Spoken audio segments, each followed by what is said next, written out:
ఉండాలి. ధైర్యంగా ఎదుర్కొంటేనే ఏదైనా సమస్య తీరుతుంది. మీకు సమస్యలు వచ్చినా సరే మీరు మహిళలు ముందు అంటే చదువులో ఉండాలి. చదువు ఉంటే ఏదైనా రంగంలోకి ముందుండగలుగుతారు.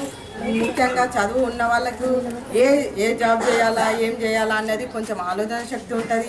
మరి ఇప్పుడు చదువు లేని వాళ్ళకంటూ ఏది పనిలేదని ఏం లేదు. అట్లాంటి ఇప్పుడు మేడం అన్నట్టు అంగన్వాడీ టీచర్సు ఐకేపీ దాంట్లో వాటిలలో బాగా జాబులు ఇప్పించిందట.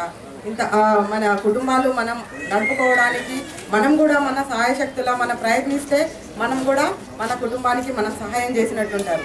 మన భర్తలే సంపాదించాలి, వాళ్ళే సంపాదిస్తే మనం ఇంట్లో కూర్చోన ఆ రోజులు పోయినాయి.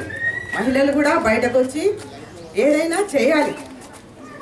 మేము కూడా మా అబలం కాదు, అబలలేనా మీరు కూడా మేము కూడా మాకు ధైర్యం ఉంది, మేము కూడా సంపాదించే శక్తి ఉంది, మేము కూడా ఏదో ఒక పని చేసి మా పిల్లలను మేము పోషించుకోగలుగుతాం అనే ధైర్యం ఉండాలి. ఏదైనా చేస్తామంటే మనకు చదువుకున్న వాళ్ళు షాపులలో వాటిలలో చేస్తున్నారు. ఇప్పుడు 33 జుట్లు కలిసి ఉంటాయి కానీ 3 సిక్కలు కలవాయి అని అట్లా ఉండదు. ఇప్పుడు నేను మేడంకు నిన్ననే చెప్పినాను, మేడం మీ వాడ నుంచి ఏ కంప్లైంట్ రాలేదు, ఇప్పటి వరకు మీరే నాకు పరిచయం లేదని అంటే మేడం చెప్తుంది.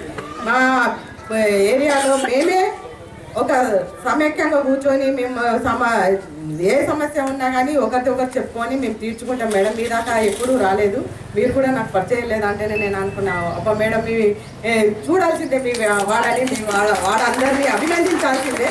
ఇప్పటి వరకు మీ కేసులు కూడా నా దగ్గరికి ఎప్పుడూ ఏమి రాలే, ఎవరు కూడా చూడలేదు. నేను మిమ్మల్ని ఎవరు వచ్చినా ఎవరు రాలేదు. నేను అదే అన్నాను మేడంతో, మేడం మీరు కూడా నాకు ఎప్పుడు పరిచయం కాలేదు కాబట్టి తప్పకుండా వస్తాను. మీరు పిలిచినందుకు మీ మహిళలందరినీ మీరు ఇంత అభివృద్ధిగా ఉంచిందంటే, మీరు అందరినీ అభివృద్ధి పరిచి మీ సమస్యలు మీరే తీర్చుకునే స్థాయిలో ఉన్నారంటే మీరు చాలా గొప్పవాళ్ళు.